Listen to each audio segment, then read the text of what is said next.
MP की 29 लोकसभा सीटों पर जानिए कब होगी वोटिंग। 29 लोकसभा सीटों पर 4 चरणों में होंगे चुनाव, 4 जून को आएंगे परिणाम। चुनाव आयोग ने 2014 के लोकसभा चुनाव की तारीखों का ऐलान कर दिया है। 19 अप्रैल से 1 जून के बीच 7% चुनाव होंगे और 4 जून को नतीजे घोषित कर दिए जाएंगे। पहले फेज में 19 अप्रैल को 21 राज्यों की 102 सीटों पर वोटिंग होगी। दूसरे चरण में 26 अप्रैल को 13 राज्यों की 89 सीटों पर वोट डाले जाएंगे। फेज 3 में 7 मई को 12 राज्यों की 94 सीटों पर मतदान होंगे। चौथे चरण में 13 मई को 10 राज्यों की 96 सीटों पर वोटिंग होगी। पांचवें चरण में 20 मई को 8 राज्यों की 49 सीटों पर वोट डाले जाएंगे। फेज 6 में 25 मई को 7 राज्यों की 57 सीटों पर मतदान होगा। सातवें चरण में 1 जून को 8 राज्यों की 57 सीटों पर वोटिंग होगी। इस बार चुनाव आयोग ने लक्ष्य की टैगलाइन चुनाव का पर्व देश का गर्व रखी है। पिछले लोकसभा चुनाव में इलेक्शन की तारीखों के ऐलान और वोटिंग के बीच 71 दिन का अंतर था, लेकिन इस बार ऐलान और वोटिंग के बीच 34 दिन का अंतर है। इस बार 18 से 29 साल की उम्र वाले 2 करोड़ नए वोटर्स को जोड़ा गया है।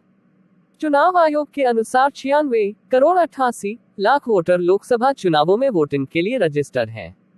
ये आंकड़ा दुनिया में सबसे ज्यादा है। लोकसभा में कुल 539 सीटें हैं, जिनमें से फिलहाल बीजेपी के पास 290, कांग्रेस के पास 49, डीएमके 54, टीएमसी 22, वारिस कांग्रेस 22, शिवसेना 19, बीजेडी 12, बसपा 10 और जेडीयू के पास 16 सीटें हैं। अन्य 7 सीटें एनसीपी, सीपीआईएम समेत कई क्षेत्रीय दलों के पास हैं। शनिवार से लोकसभा चुनाव का बिगुल बज गया है। चुनाव आयोग ने चुनाव की तारीखों का ऐलान कर दिया है। उज्जैन आलोट संसदीय सीट पर चौथे चरण में मतदान होगा। 13 मई को वोटिंग होगी। वहीं नतीजे 4 जून को आएंगे। चुनाव की घोषणा होते ही आदर्श आचार संहिता लागू हो गई है। देश में लोकसभा चुनाव 7 चरणों में होगा। 4 जून को काउंटिंग होगी। मध्य प्रदेश की 29 लोकसभा सीटों के लिए 4 चरणों में वोटिंग होगी। पहले चरण में 19 अप्रैल को 6 सीट, दूसरे चरण में 26 अप्रैल को 7 सीट, तीसरे चरण में 7 मई को 8 सीट और चौथे चरण में 13 मई को 8 सीटों पर वोटिंग होगी। उज्जैन कलेक्टर नीरज सिंह ने बताया कि उज्जैन आलोट सीट की 8 विधानसभा क्षेत्र उज्जैन उत्तर, उज्जैन दक्षिण, खटिया, तराना, महिदपुर, बड़नगर, नागदा और आलोट के कुल 17,72,734 मतदाता अपने मताधिकार का इस्तेमाल करेंगे। सबसे कम तराना विधानसभा में 1,88,369 तो उज्जैन दक्षिण में सबसे ज्यादा 2,61,083 मतदाता लोकसभा के लिए मतदान करेंगे। शांतिपूर्ण मतदान के लिए कुल 2,077 मतदान केंद्र बनाए गए हैं, जिसमें 310 क्रिटिकल चिन्हित किए गए हैं। इन पर निगरानी के लिए अतिरिक्त बल के साथ वेबकास्टिंग के द्वारा सुरक्षा व्यवस्था की जाएगी। मुख्यमंत्री डॉक्टर मोहन यादव की अध्यक्षता में आयोजित मंत्री परिषद की बैठक में उज्जैन रेलवे स्टेशन से महाकाल मंदिर तक रोपवे बनाने सहित मुख्यमंत्री सोलर पंप योजना को विस्तारित कर प्रधानमंत्री कृषक मित्र सूर्य योजना नाम से लागू करने की स्वीकृति दी गई। प्रधानमंत्री कृषक मित्र सूर्य योजना का क्रियान्वयन ऊर्जा विकास निगम द्वारा केंद्र शासन की कुसुम बी योजना में जारी दिशा निर्देशों के अनुसार किया जाएगा। कृषकों के समूहों को सोलर कृषि पंप कनेक्शन प्रदान करने के लिए वर्तमान में प्रचलित मुख्यमंत्री कृषक मित्र योजना अंतर्गत सोलर कृषि पंप कनेक्शन भी दिया जा रहा है।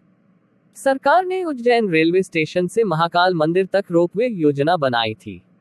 केंद्रीय सड़क परिवहन एवं राजमार्ग मंत्री नितिन गडकरी ने 24 फरवरी 2022 को रेलवे स्टेशन से महाकाल मंदिर तक रोपवे बनाने की घोषणा की थी। रोपवे का boarding station Indore gate railway station के समीप माल गोदाम की तरफ बनेगा। प्रदेश की मोहन सरकार वर्ष 2028 में उज्जैन में होने वाले सिंगस्त के लिए अभी से तैयारियों में जुट गई। श्रद्धालुओं की सहूलियत के लिए उज्जैन में लगातार विकास कार्य किए जा रहे हैं। अब रेलवे स्टेशन से महाकाल मंदिर तक पहुंच आसान करने के लिए रोपवे बनाया जा रहा है। यह 1.25 किलोमीटर लंबा होगा। गुरुवार को मोहन कैबिनेट की बैठक में लोक निर्माण विभाग एवं national highway logistics management limited के मध्य रोपवे के विकास, कार्यान्वयन, निर्माण, संचालन और रख रखाव के लिए हस्ताक्षरित समझौता ज्ञापन एमओयू का अनुमोदन किया गया। इसके बाद केंद्रीय सड़क परिवहन व राजमार्ग मंत्री नितिन गडकरी ने भी इसे लेकर इंटरनेट मीडिया पर अपनी बात रखी।